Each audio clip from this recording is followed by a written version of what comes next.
오늘은 십계명, 하나님 나라의 헌법이라는 제목으로 잠시 말씀의 은혜를 나누고자 합니다.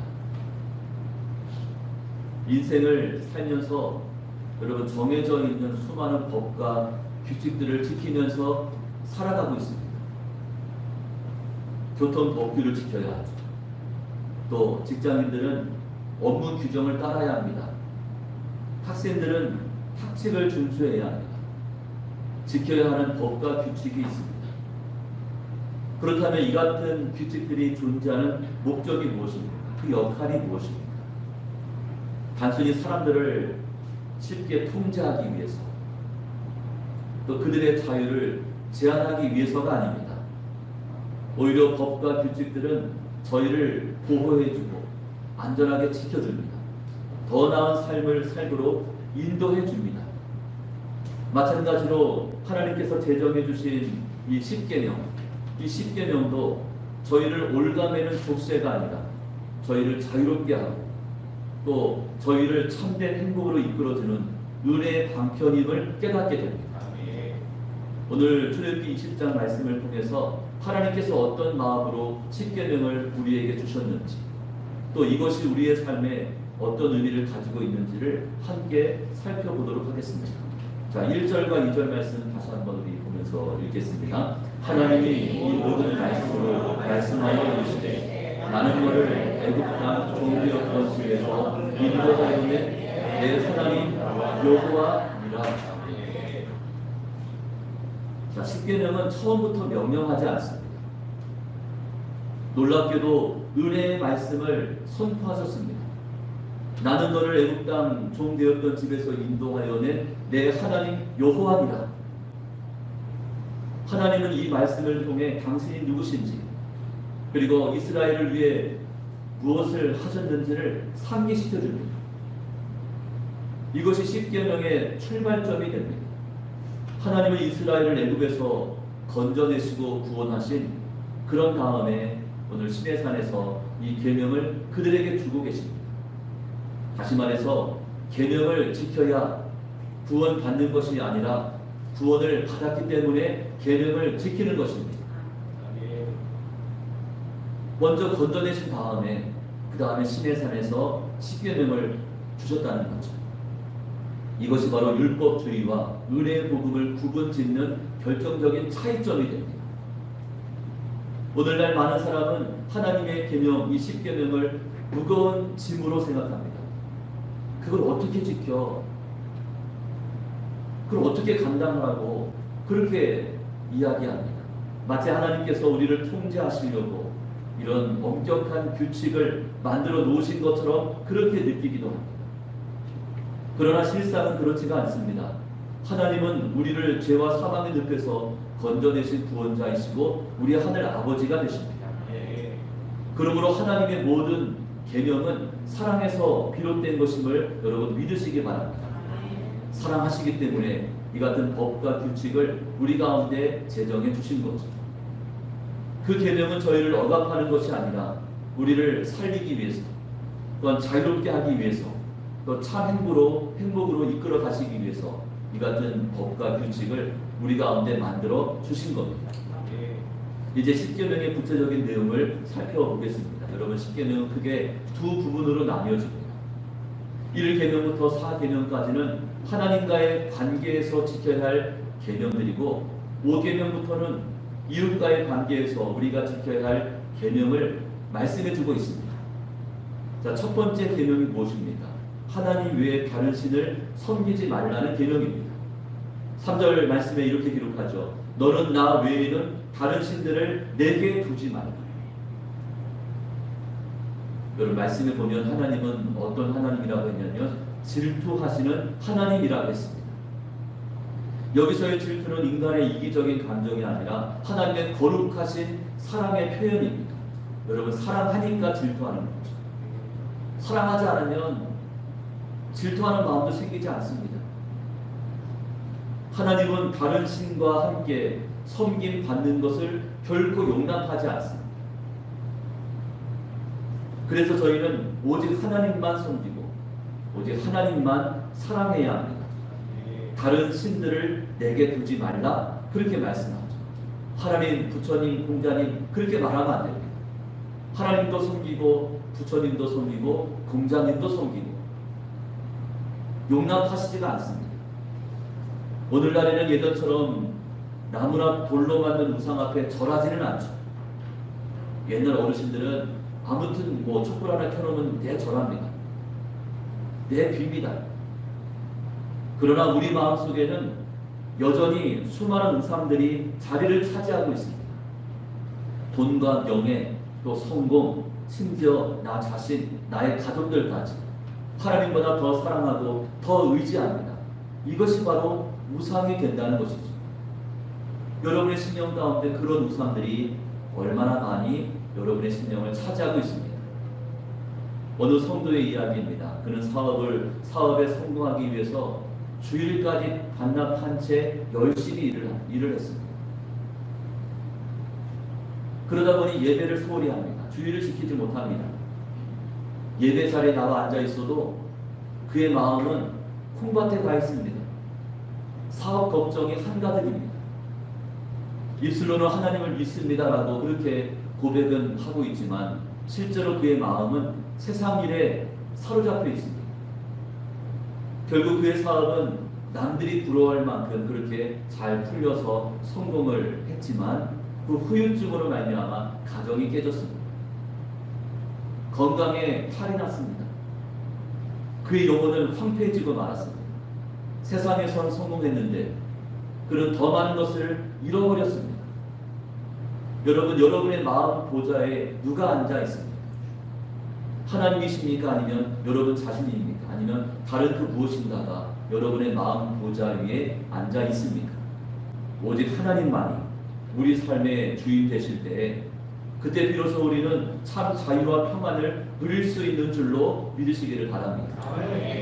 자, 10계명의 두 번째 계명은 우상을 만들지 말라 그렇게 명했습니다.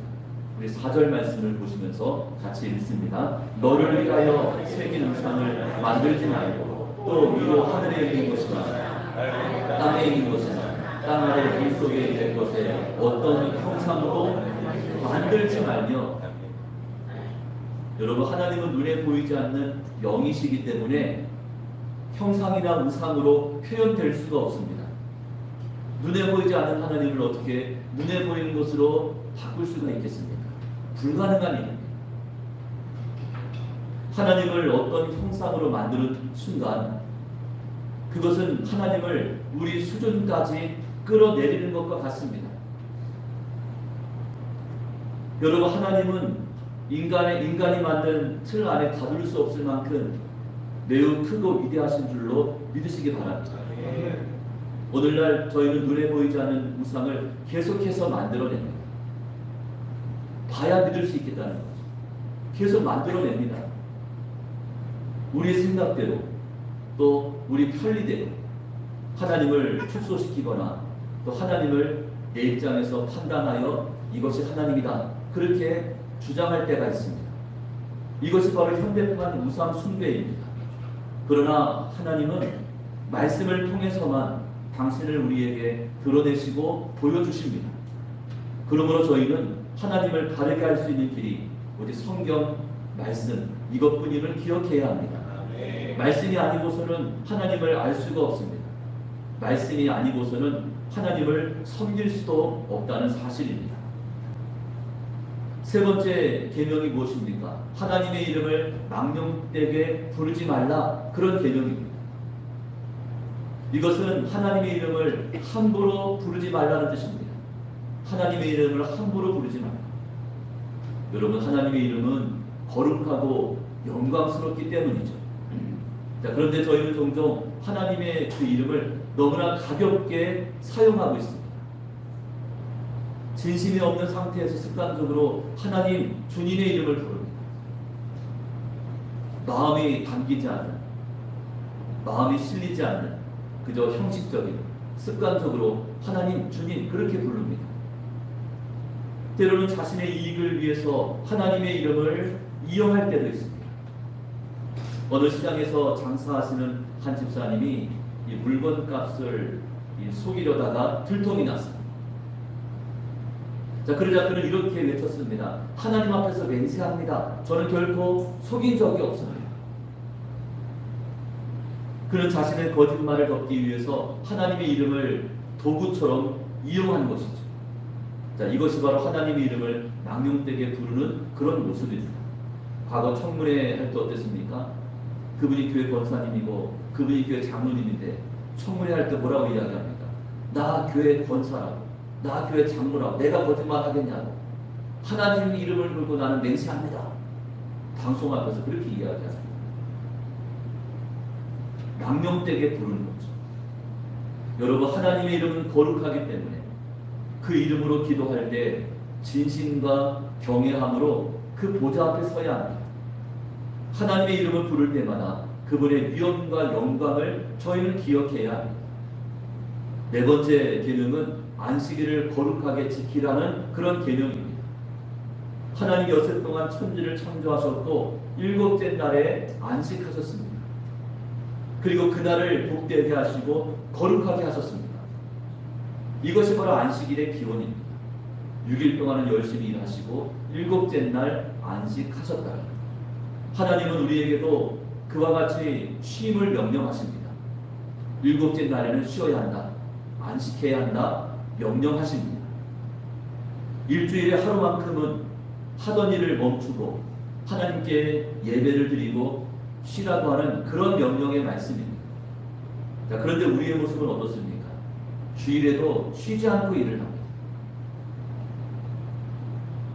어떤 분은 한 주간 미뤄두었던 집안일 하느라고 주일날 엄청나게 분주하게 바쁘다고 이야기합니다. 한 주 동안 이제 직장 다니시고 또 세상일 하다 보니까 미뤄두었던 거 그거 한다고 주일날 바쁘다고 부르지 말라, 찾지 말라 그렇게 이야기합니다. 어떤 분은 이제 자기 취미 생활한다, 골프 치러 가고 등산 가고 또 영화도 보고 여행도 떠나고 취미 생활로 시간을 보내느라고 주일날 시간이 없다고 이야기합니다. 예배는 한 시간 남짓들이고 나머지 시간은 자신을 위해서 사용합니다. 주님의 날인데, 주일인데 마치 나의 날인 것처럼 그렇게 주일을 보내고 있는 분들이 얼마나 많이 계십니까? 여러분, 하나님께서 우리에게 안식일을 주신 이유가 무엇일까? 우리에게 쉼을 주시기 위해서입니다. 우리는 그 쉼을 통해서 하나님을 만나고 하나님과 교제하고 또 지친 우리의 영혼이 새 힘을 얻습니다. 여러분, 주일이 아니면은 우리가 하나님 앞에 예배 드리지 않지 않습니까? 주일이 아니면 여러분 잠시 멈춰서 하나님을 묵상하지 않지 않습니까? 주일이니까 하던 일도 멈추게 되고 주일이니까 하나님 앞에 나와서 예배도 드리게 되고 또 기도하고 또 말씀 앞에 서는 거 아니겠습니까? 그러면서 우리의 영혼이 새 힘을 얻는, 영적으로 재충전되는 그런 날이 바로 거룩한 주일입니다. 그래서 안식일, 이 주일은 저희를 위한 하나님의 선물이라고 말할 수 있는 거죠. 한 목사님이 이렇게 말씀합니다. 하나님은 일주일 중 단 하루만 우리에게 요구하십니다. 단 하루입니다. 그런데 저희는 그 하루마저도 아까워하고 세상 일로 채워버립니다. 그러면서도 하나님께 복을 달라, 은혜 달라, 응답해 달라고 기도합니다. 이것이 바로 믿음 없는 저희들의 모습입니다 라고 그렇게 말씀합니다. 주일은 단순히 일을 멈추는 날이 아닙니다. 예배로 하루를 시작합니다. 말씀을 묵상합니다. 성도들과 교제합니다. 또 영혼을 돌아보는 거룩한 쉼의 날이 바로 안식일 주일입니다.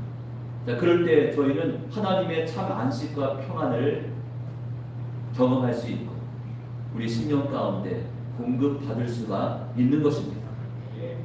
자, 이처럼 1계명부터 4계명까지가 하나님과의 관계를 바로 세우기 위한 계명이라면 이어지는 5계명부터는 이웃과의 관계를 바로 세우기 위한 계명의 말씀이 기록되고 있습니다. 다섯 번째 계명이 무엇입니까? 부모를 공경하라 그렇게 말씀합니다. 우리 12절 말씀을 보면서요, 우리 같이 읽겠습니다. 내 부모를 공경하라. 그리하면 내 하나님 여호와가 내게 준 땅에서 내 생명이 길리라. 인간 관계에서 얼마나 중요했으면 부모를 공경하라는 이 계명을 첫 번째 계명으로 말씀해 주셨겠습니까? 그만큼 중요한 계명이죠. 부모를 공경하라 그렇게 명령하십니다. 하나님은 가정을 세우시고 우리의 부모를 통해서 생명을 우리 가운데 주셨으며 자녀를 양육하도록 하셨습니다. 그러므로 부모를 공경하는 것은 하나님의 질서를 인정하고 존중하는 그런 행위와 같은 것입니다. 하지만 오늘날 교회 정신은 점점 더 약해지고 있습니다. 부모를 귀찮게 여기고 또 부담스러운 짐처럼 취급할 때가 있습니다. 그러나 성경은 분명히 말씀하죠. 내 부모를 공경하라. 그렇게 변함없이 강조하고 계십니다. 부모를 공경한다고 하는 것은 단지 물질적으로만 돕는 것이 아닙니다. 존중하고 사랑으로 대하는 그 마음의 태도를 가리킵니다. 부모를 존중하라, 부모를 사랑하라, 그런 뜻을 담고 있습니다. 우리가 부모님을 통해 이 땅에 태어났다는 그 사실, 그 한 가지만으로도 부모님께 감사하고 공경해야 할 이유는 이미 충분합니다. 여러분, 부모님이 아니었다면 저희가 이 땅에 태어날 수 있었겠습니까? 불가능한 일이죠. 그러므로 부모님께 감사하고 부모님을 공경해야 합니다. 여섯 번째 계명은 살인하지 말라고 했습니다. 생명은 하나님께서 주신 가장 귀한 선물입니다. 그 어떤 누구도 다른 사람의 생명을 해칠 권리가 없습니다. 예수님은 더 나아가 이렇게 말씀하셨죠. 형제에게 노하는 자마다 심판을 받게 된다고 했습니다. 미움과 분노 또한 마음의 살인과 같다는 말씀이죠. 혹시 누군가를 향한 미움과 원망의 마음이 있습니까? 또 그 사람이 잘 되는 것을 시기하거나 또 그가 넘어지기를 바라는 그런 마음이 있습니까? 그렇다면 저희는 이미 마음속으로 살인죄를 범한 것과 같다는 것입니다. 하나님은 우리가 서로의 생명을 존중해주고 또 사랑으로 용서해주고 또 그를 세워주는 그런 삶을 살기를 간절히 원하고 계십니다. 자, 일곱 번째 계명은 간음하지 말라는 계명입니다. 결혼이라고 하는 것은 하나님이 세우신 거룩한 제도입니다. 한 남자와 한 여자가 하나님 앞에서 평생을 함께 살겠다고 약속하는 것, 그것이 바로 결혼입니다. 그러므로 부부 관계는 반드시 신실하게 또 순결하게 지켜져야 합니다. 오늘날 이 세상은 음란과 방종으로 가득합니다. 영화나 드라마 또 인터넷을 통해서 이 불건전한 내용들이 너무나 쉽게 노출되고 있습니다. 그러다 보니까 우리 청소년들이나 젊은이들이 그런 모습을 당연한 것처럼 그렇게 받아들일 때가 너무나 많이 있다는 것이죠. 저희는 이 같은 유혹으로부터 눈을 지켜야 하고 마음을 지켜야 하고 또 우리의 몸 또한 거룩하게 보존해야 합니다. 결혼한 사람은 배우자에게 신실해야 합니다. 또 아직까지 결혼하지 않은 미혼들은 자신의 몸과 마음을 순결하게 지켜낼 수 있어야 합니다. 왜냐하면 하나님은 거룩한 사랑을 기뻐하시기 때문입니다. 여덟 번째 계명은 도둑질하지 말라 그렇게 말씀합니다. 도둑질은 단순히 물건을 훔치는 행위만을 뜻하지 않습니다. 정당하지 못한 방법으로 부당한 이익을 취하거나 아니면 세금을 속이거나 내지 않거나 또 직장에서 근무 시간에 근무를 하지 않고 개인적인 일들로 그 시간을 허비하는 모든 것들도 큰 의미에서 봤을 때 도둑질에 해당이 된다고 말씀하고 있는 것이죠. 잠언 11장 1절 말씀에 이렇게 기록합니다. 속이는 저울은 여호와께서 미워하시나 공평한 추는 그가 기뻐하시느니라. 정당하게 정직하게 일하고 그리고 수입을 얻을 수 있어야 한다는 말씀입니다. 하나님은 정직한 자를 기뻐하십니다. 비록 정직하게 살다 보면 당장은 손해인 것처럼 보입니다. 남들은 그저 편법도 좀 쓰고 또 불법도 좀 해가면서 나름대로 뒷주머니 좀 챙기면서 그렇게 좀 사는 것처럼 보이는데 정직하면은 손해보는 것처럼 그렇게 느껴집니다. 그러나 결국 하나님은 그 사람의 삶을 책임져 주시고 그 사람의 인생을 축복해 주시는 줄로 믿습니다. 아홉 번째 계명은 거짓말하지 말라, 그런 명령입니다. 오늘날 저희는 얼마나 쉽게 거짓말을 합니까? 작은 거짓말, 사소한 거짓말은 괜찮다고 스스로 합리화를 시킵니다. 뭐 이 정도쯤은 다들 하는 거니까 괜찮지, 그러면서 거짓말을 합니다. 그러나 여러분, 거짓말은 누구의 본성입니까? 사단 마귀의 본성이 거짓입니다. 거짓말입니다. 성경은 말씀하죠. 마귀는 거짓의 아비라고 했습니다. 반대로 하나님은 진리의 하나님, 진리의 하나님이심을 강조합니다. 그러므로 저희는 어떤 상황에서도 진실을 말해야 하고 또 정직한 언어를 사용해야 합니다. 정직한 말은 때로 불편할 수 있습니다. 그죠?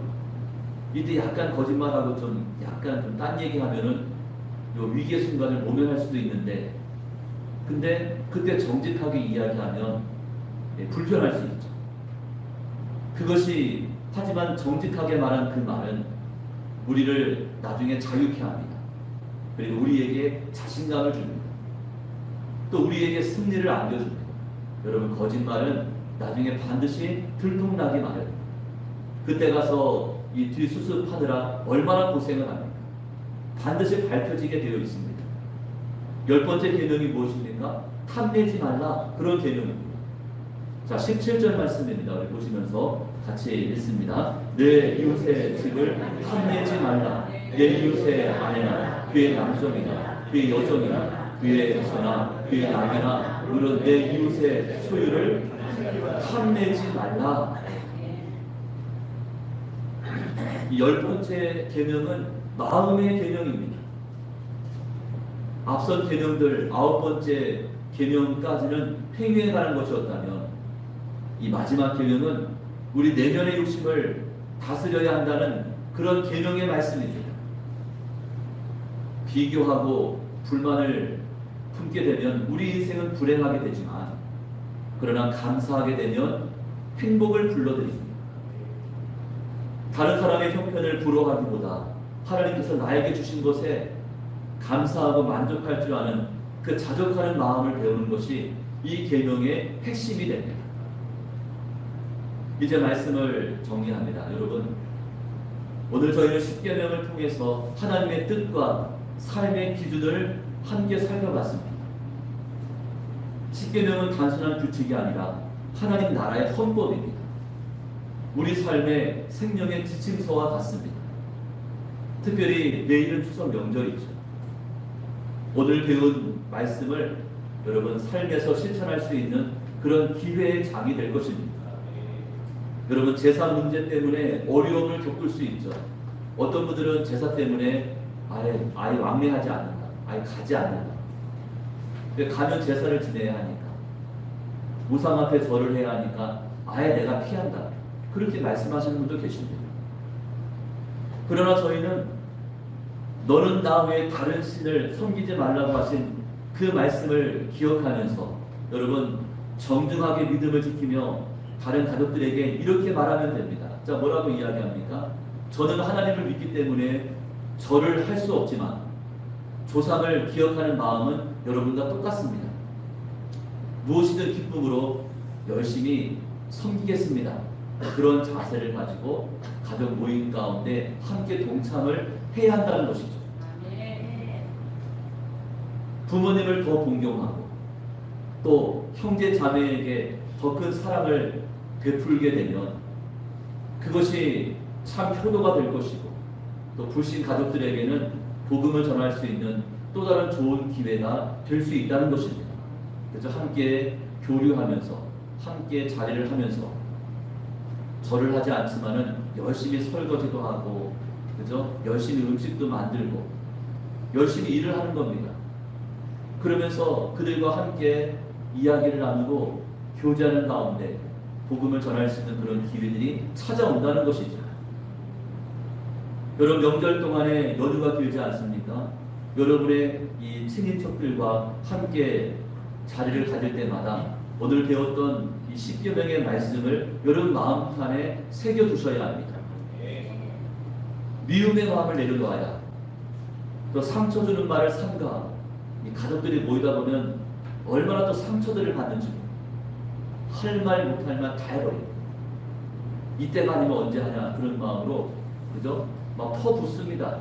섭섭했던 것부터 해가지고 원망의 말부터 해가지고 그런 말들을 삼가합니다. 대신에 감사와 평화로 그들과의 관계를 잘 맺어가는 것이죠. 자, 그럴 때 우리의 가정은 하나님의 사랑이 머물게 되는 복된 자리가 될 수 있습니다. 이처럼 10계명은 저희를 속박하는 율법이 아니라 자유와 생명을 보장해주는 안전한 울타리와 같은 것입니다. 하나님의 이번 명절 하나님께서 기뻐하시는 백성답게 어디서든 빛과 소금의 그 역할과 사명을 최선을 다해 감당하는 그런 저희 모두가 다 되실 수 있기를 주님의 이름으로 축원합니다.